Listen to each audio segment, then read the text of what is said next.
And we are Spain bound because I'm being told that our guest is ready. His kids were somewhere playing football. He took them to the match. And that is the thing. The culture is different. The culture is quite different. But that is what he's doing. And then we said, come back. Well, I think I thought we'll have him next week. I will tell you the reason why later on. But then we'll just say, for this, let us have him this week. We're still waiting to see if he's ready. Is he ready to join us now? All right. Now, we won this the best player, African best player right there in 1993. And in 1994, this Nigerian also won it. But before then, he has won the CAF Champions League with Zamalek in Egypt. He went to a sport in Lisbon, and then went to Barcelona, was there with the Peps and the rest of them all. Nigeria won 3 trophies in 1994, 1995, and 1996. In 1994, we won the AFCON in Tunisia, and then this player scored the winning goal for Nigeria, the 2 goals against Zambia. In 1995, Nigeria won another trophy. Most of you don't, we downplay it, but it is the Afro-Asian Championship. We played Uzbekistan, and this player scored the winning goal. In 1996, 94, 95, 96, Nigeria was there at the Olympics in Atlanta, and then we won the gold. But who scored that winning goal? This same player scored the winning goal. A child of destiny, you can see it. Things that people look at. His stats are frightening. Part of the coaching crew won the under-17 World Cup for Nigeria as a coach. Took Tanzania to AFCON as a coach. Was assistant of also the Super Eagles, and a lot of things. But like I said, he was the African Footballer of the Year in 1994. Laurels, goals, assists, everything you can think of. A committed Nigerian. And then we saw him there in those clips. Then there is something about him why we brought him here. It's about the boy in green. The boy in green. Who is the boy in green? I have the honor and pleasure again, with my team in here to introduce to you once again. He's known to you. Why did I say we would have had him next week? He was born on a Christmas day. It is the Yuletide season. So we would have used him to celebrate the Christmas. But I don't know if it is possible we might still get him here. But for today, we are talking the best player in Africa. And we're talking the man who 24 years ago did it. And 24 years later, a 24-year-old won it for Nigeria. His protege, his discovery, and his mentee. Emmanuel Amunike. We call him Emmanuel Amunike. They call him, say, no, it is Amunike. Emma, how are you? I'm very good, Ken. Thank you very much for all the profiles that you have given me. I'm now in trouble, but thanks. I want to thank you for that. And I think, like you mentioned earlier, we're in a mood of celebration in terms of what our players have achieved and our national team. And I think it's a very good moment, and the Nigerians deserve to be happy. I know things are rough, but I think, like they say, sport is the tools, to make people happy. And if we have seen that our players are doing greatly, yesterday I was shouting when Osimhen, I want to ask you about that. When I want to ask you how you felt. Yes, how you felt. Not just the goal. I mean, he scored that goal, almost injuring himself. He injured himself as he scored that goal. But Emma, that assist by Osimhen, how were you feeling when you saw that? Well, I have no doubt about him. I have, I'm the type, I don't talk much. But of course, he's a boy that, grew under us. And from day one, you could see exactly Osimhen is whom he is. There is no fake about him.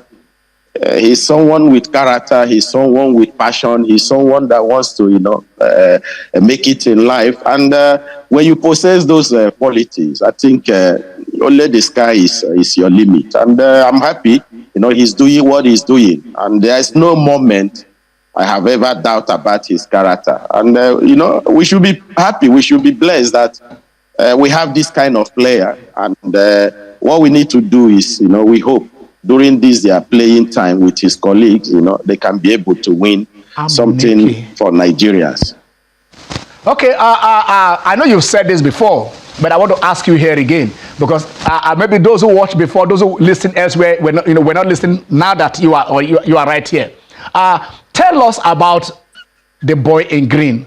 How did that thing happen, the boy in green? People have been talking about it. It has become like a myth, a mythological thing, the boy in green. What happened?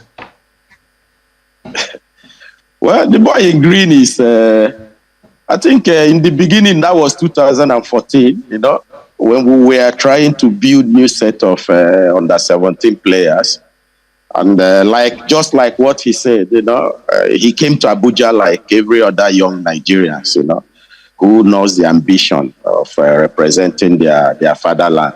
So he came, and too many people. So I personally developed a formula in terms of to make it easier for us, because most time our training starts from 9 o'clock in the morning and then we end it up till 6 o'clock in the evening. We're trying to make sure that we give everybody the same possibility to show themselves. And I think when Osimhen was playing, and I was kind of, trying to go and arrange the next team to play. So when I came, I didn't see much in their team. I didn't see much, but that does not mean that you're a good player. You're a bad player. I mean, because in that type of screening, you can be a good player, but the people that you played with, might make it not for you not to, to be a good player. And besides, when you're a striker, because you need the help, you depend on the other players to feed you the ball. But in that kind of scenario, everybody wants to show. But I personally, I was not much interested in the speed or in the quality of the players much. I'm more focusing on the intelligence of the players. So when I came, I just told his set, I said, I didn't see anything much. You guys should wait. So my backroom staffs, they came to me and they say, coach, see that boy, we agree. I say, which boy? He said, that boy. I say, okay, let him come. Let's see him more. So I brought him. I called him. I say, you come. He came, then I make a joke with him. I said, boy, you eat? So he just laughed, I said, okay, go and sit. We'll see you. So when I put him in the next game, I took my time to really watch him. And what I saw in him, the hunger, the fighting spirit, it's like he wants to eat the world. So I said, okay, this guy has. I just kept it within my mind. I said, this guy has character. He can make the team. I said, okay, go and join him. I told him to go and meet Murak.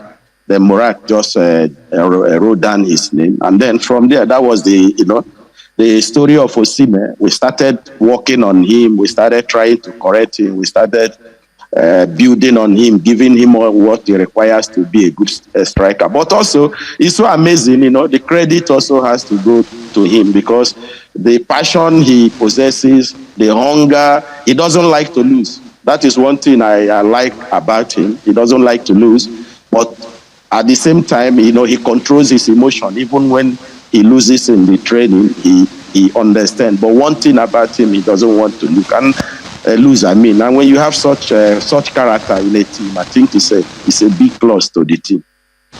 Okay, I know you are very modest. There is always this talk. We say it as it is here. There is always this talk of Nigerian coaches, collecting something backhand in order to field players. You have to choose them when you come to the national team, irrespective whether it's under 17, under 12, under 20. You never knew this boy. You only saw him that he was wearing green. Maybe was it because national colors he was wearing? That was why you saw it. So you don't know. You never knew him. You don't know the person that brought him to Abuja, because they say he was selling pure water somewhere at Olusoso, struggling. And then somebody said, okay, fine, I can pay your transport and take you to Abuja. And then you saw the talent in him. You did not see, the backers, the agents, the other people coming to go and meet you, and you pick him. But then, I want to ask you a point-blank question, Emma.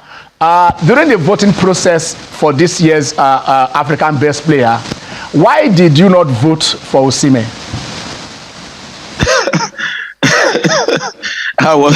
Well, I think people misinterpret things. I was not even elected to vote. I never even know those that voted. All I knew was I was invited to come and hand the best coach of the year, and that was my role in that event. It was true, you know, people pick a scenario where we were in the bus going for a game. And the discussion that was going on there has no business to do with the African Footballer of the Year. It has nothing to do with Osimhen. It has nothing to do with the two players in terms of who is going to win or who is not going to win. It's a discussion between the two Arab guys, the Morocco and the Egyptians. So, but of course, Ken, you know, I have cleared the air, and if we continue saying the same thing, it will look as if one, you know, didn't vote for Osimhen. I never had voted. And the voting formula is meant for the national team coaches, the captain of the national team players, and then the journalists. These are the people that are eligible to vote. And when you look at the whole categories in terms of the voting, I was not fit in any of them. One, I'm not engaged with any club. Secondly, I'm not even a captain or a journalist. So, but you know, our people are. I think we have come to a stage where our people, with all due respect, we intend to say we went to school, and you know, we are allowing the belief that we went to school. I'm a PhD. Then people can just come out and start to mislead Nigerians.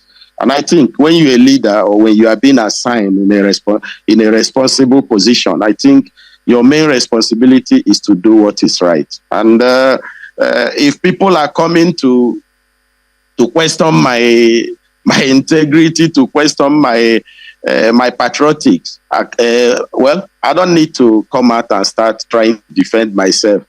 I have served Nigeria to the best of my ability as a player, and when I came back as a coach, I have served Nigeria even regardless of even a lot of people. We against the team, boldly. People were against the team. The impression some of the media people gave to Nigeria before we even went to the World Cup was that team was not good. But the players, they knew what I did for them. I stood by themselves, by their side. I fought for them. I defend.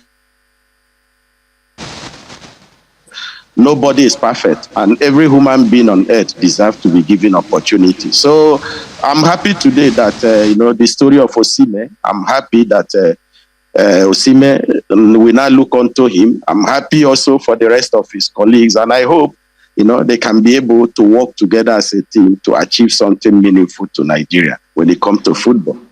Okay, thank you for clearing the air. For those of you who are saying, Amunike did not vote for Osimhen. Amunike did not even vote. No, he doesn't have the right to vote. He's not a national team coach. He's not a captain, so he was not there to vote. The discussion in the bus between, Hakimi and Salah, and so you played in Zamalek. You played in Zamalek as a young man in Zamalek. Your generation was the golden generation for Nigeria for now, the way it seems, because we dominated Africa. You were in Barcelona. We had players in Barcelona. We had players in Dortmund. We had players in almost all the big leagues, in Ajax. Every team that was dominating top 3 teams in in Europe, you will see a Nigerian player there. You went to Barcelona, and that is a privilege. I know there are some players that say, look, maybe Barcelona just signed me. Make I do even for only one day, but then you were a Barcelona player, a Catalan. There's one Catalan in the house here too, so he's glowing. But let me ask you this. Let us come back to Egypt. Of course, you played in Julius Berger before you played in Egypt. What is the culture, the football culture of North Americans, as typified by Egypt, the Al Ahlis of this world, the Zamaleks of this world, and the rest of them all, that we are lacking? I'm sorry to use the word lacking, but I'm going to ask you what the difference. But they seem to have been, head and shoulder above us in every other way. What is it? The money? Is it the facility? Is it when they play, the stadium is filled? We just saw Remo Stars, a beautiful stadium, beautiful pitch, and then you can count the scanty crowd that that are watching that. What do we do to get to the level of the North Africans which your experience? What did you see in Egypt as a young man playing football in Egypt? Well, I think the Egyptians, one thing, they are passionate with football. You could find a house that either the father is Ali or Zamalek, or the mother or the sons, they are divided. But, that that division doesn't go to the length of quarreling. But when these two teams are playing, the house is being separated. The mother might be supporting Ali, the father is Zamalek. But I think the North Africans, they understood that football, one, is business. Secondly, football is something that unite people. So they took it as part of their life and part of their culture. They try to develop their young players, growing from youth team to the senior team. I think this is one of the things we are lacking, Ken. One of the major problems we are facing in Nigeria when it comes to our football is that people are afraid of changes. And when we are comfortable in terms of what we have achieved previously, and then changes, people are afraid of it. They want to stick to it. We never encourage our young players. And the reason why we are having this problem in terms of we want quick fix. We want immediate result. With the immediate result, we can then begin to glorify ourselves that we have achieved. And nobody really wants to, lay a foundation where the young ones will grow through the system. I personally, I could say if I'm playing football today during my time, I don't think we have that privilege that I had then to play for Julius Berger. After finishing my secondary school, about getting to enroll in the university, and the opportunity came for me, then I have to make an executive decisions. Either I go to university or I sign for Julius Berger. But I went to sign for Julius Berger. But what I'm actually saying is that, you see, we have to be bold enough to give our young people the opportunity in various areas where they belong to give them the opportunity to grow, to build them for the future challenges. You see, Osimhen today, we are worshiping Osimhen. Everybody is celebrating Osimhen. I can tell you, myself and my backroom staff, if we didn't do what is right at that time, probably we might not have these players. Yeah, we know it's a challenge, but we stood. We make sure we develop these players. I could say at least I have been involved since 2012 when I came back. And when you look at our national team now, most of those players are the set of 2012 and the 13, and 2015. The question we need to ask ourselves now, it is good that we have achieved something. Osimhen is the best African footballer of the year. Our sister, Assis, is the same. Our Chiamaka also, she won the best goalkeeper. Our national team now is the best national team. All those things are beautiful. But have we even reflected that, okay, in the next 5, 6, 7 years now, maybe when these players are getting old, who are those that we will use to replace them? We are not thinking to that direction. I think it's highly time that we start thinking to that direction. We have that level of development. We have that level of continuity. When we finished 2013 under 17, the idea was we all should move to under 20. And I said no. Let us divide the team. Let some people go to under 20. Let some remain with under 23, under 17, so that we can have that line of production. And then, unfortunately for me, or fortunately for me also, I was, I remained at the under 17. And then Manu and Ndoka, they moved to under 20. But I could tell you, we were able to, collectively build a team, a generation of players, that tomorrow or today they are making Nigerians happy. So I think these are the directions, Ken, we have to be looking at. Okay. Not just one self or one glory. It's a national project. where we can build a project of inclusive, where people, can have that confidence and that boldness to have the love to play for Nigeria. Okay. All right. We want to go on a short break, Emma. When we come back, you take us briefly to your Tanzania projects. Stay with us. It is Channel Sport on Sunday.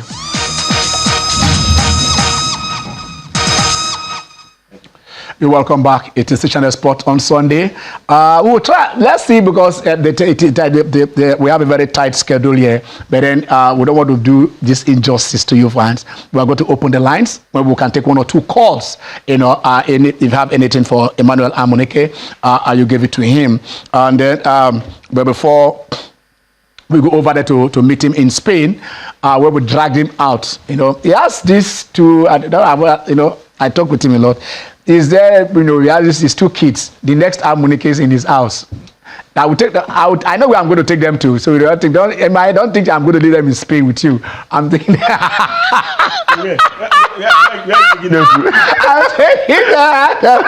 am taking them out of Spain. You don't do anything. You better know what I'm thinking. You better know what I'm thinking. You can't be what I'm thinking. You better think what you are thinking. I know that Amunike think what he's thinking. I know he would allow it. Anyway, we're going to open the line so maybe it's possible so that you can take 1 or 2 calls. But we'll soon leave this place. But let's make this sharp. You went to Tanzania. And then you went over there and to go and manage the team and qualify them for the AFCON. There is something about Tanzania. I don't know how old you were in 1980. You should be about 10 years or so in 19. But there is this goalkeeper from Tanzania. Is it Pondamali or what they call one? Yeah. The goalkeeper, Their goalkeeper at AFCON in 1980, and he was there. So briefly tell us how the challenges had in Tanzania and how the country felt when you qualified them for the AFCON. Well, Ken, I think every country, have their own challenges, and Tanzania is not different. And when you look at their football background, they have these 2 big teams, Simba and Yanga.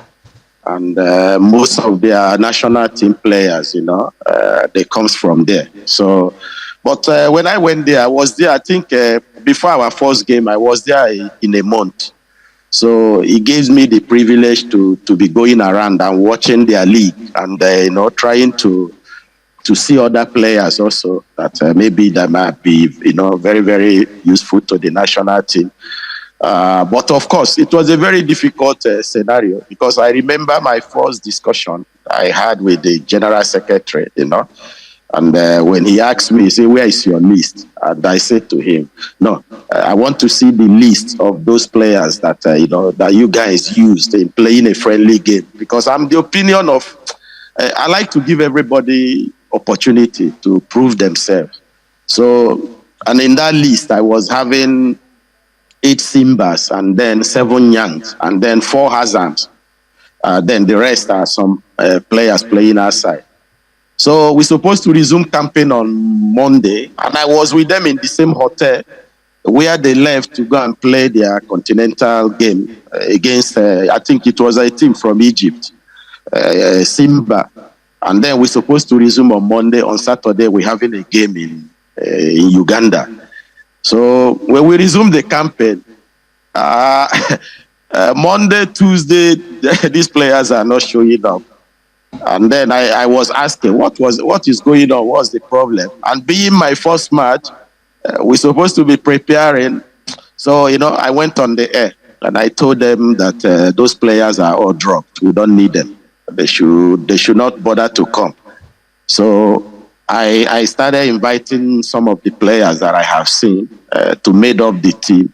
So everybody was kind of shouting, "Who is this guy? This guy is mad." Such has never happened before in our country. I say, well, it's not that such has never happened.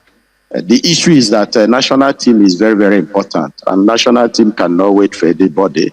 That does not mean that those players are not part of the project, but in this game, they are not part of the project. So we raised the team. We went to Kampala, and everybody was expecting us to be beaten. After the game, we played through. We pick a point there, and I think that point, that we picked there helped us also in our qualification. So it wasn't an easy journey, but of course, like I always said, whatever you are doing and or you are involved, as long as honesty comes first in what you are doing, I don't think one we have problem. It might take time. People will have doubt in your ability. People will criticize you, but of course, you just have to believe in what you are doing. You have to believe in yourself. The most important thing is to see what you can do. I have a discussion with the players, and I told them openly, I say, I'm an African Footballer of the Year. I have won AFCON.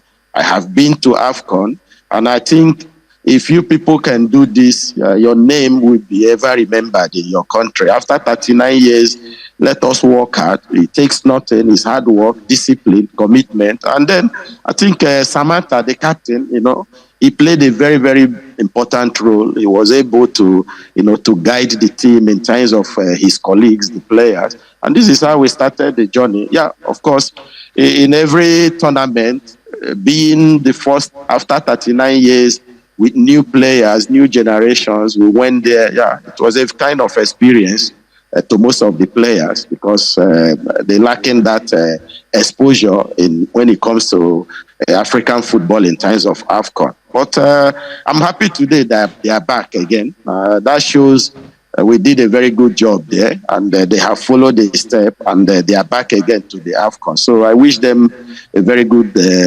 luck in the tournament. I have a very good relationship with Tanzanian people. I called them, they called me. So the former TD, technical director of the team, we had a very good relationship. He lives in London. So I think I'm happy that, they gave me the privilege to come and, coach their national team.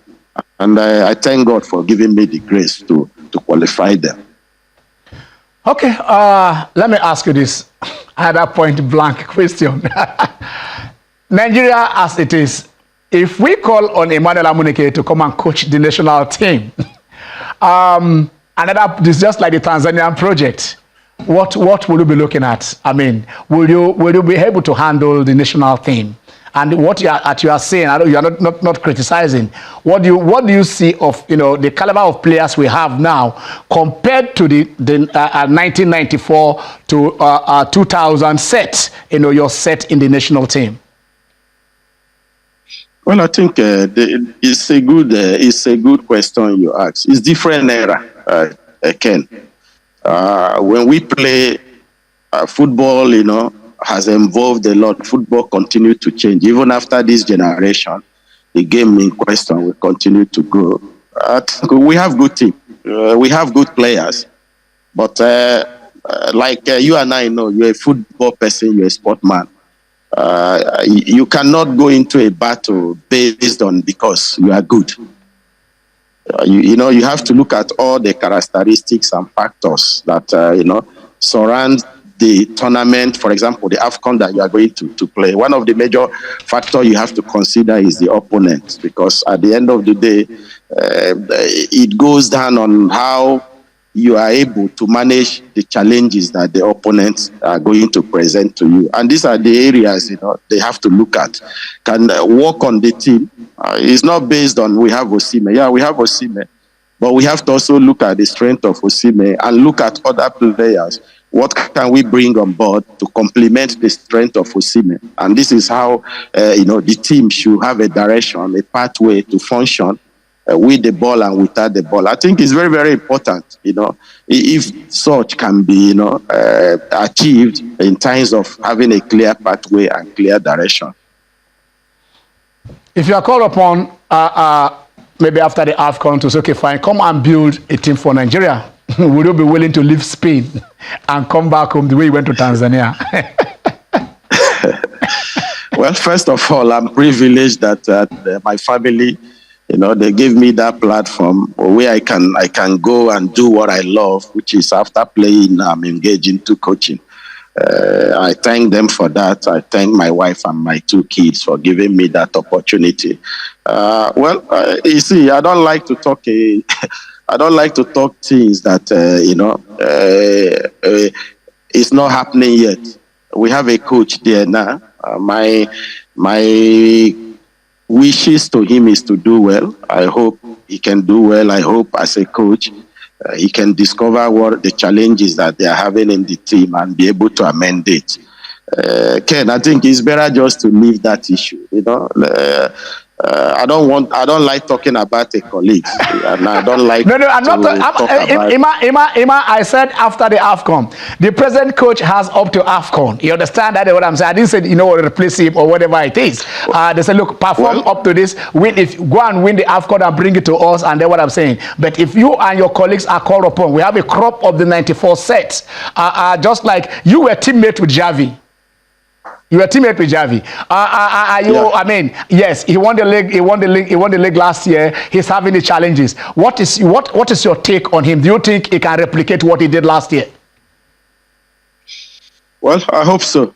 It's true. He's having challenges, and I think yesterday game also they save a point. But of course, Barcelona, the philosophy.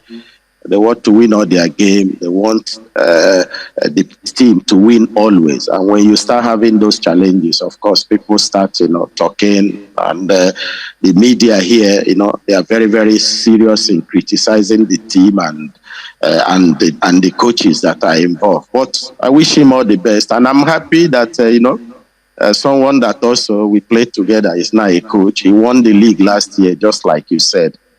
We hope he can be able to turn the situation around.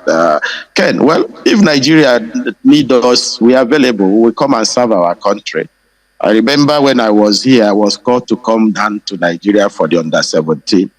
I think that was my first experience in terms of coaching national team at that category. We came down, regardless of the challenges.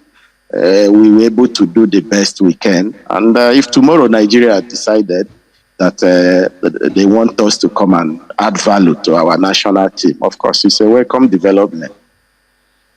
Okay. I won't let you go, but let us in the Christmas mood.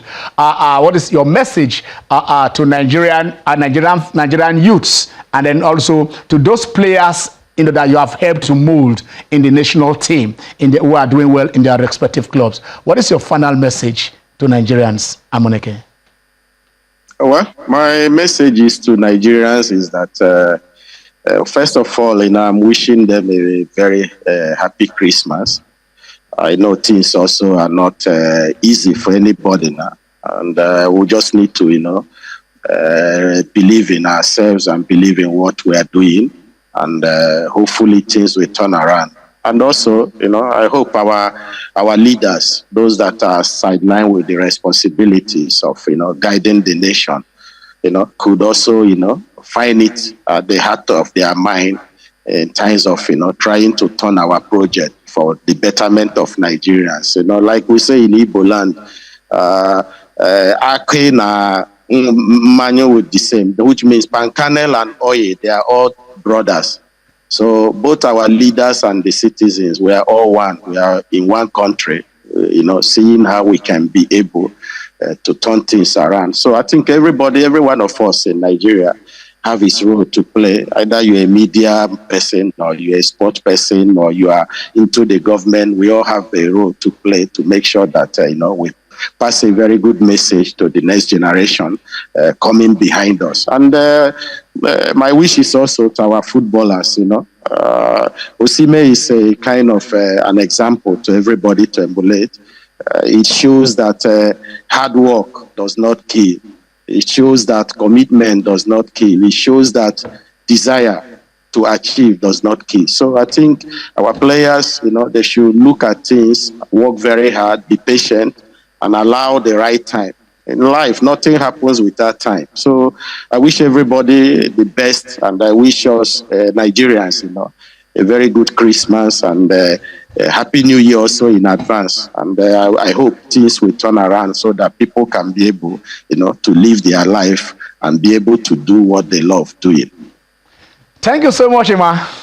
From the sunny side of Spain, we say thank you so much. Thank you, Ken. Right. Okay, thank you. Okay.